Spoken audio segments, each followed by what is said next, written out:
In this video, I will show you how to transfer your Shopify domain to Wix. In order to do that, head over first to your Shopify website and you can see in here our domain. Just head over and right click and copy it. Now head over right here to your Wix and then go first to your settings. And then once you're on your settings, just go down to your domains.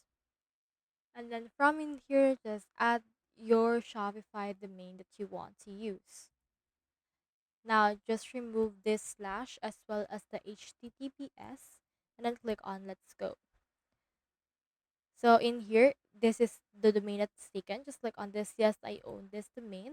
And then you first need to head over and then upgrade your Wix subscription in order to connect custom domain.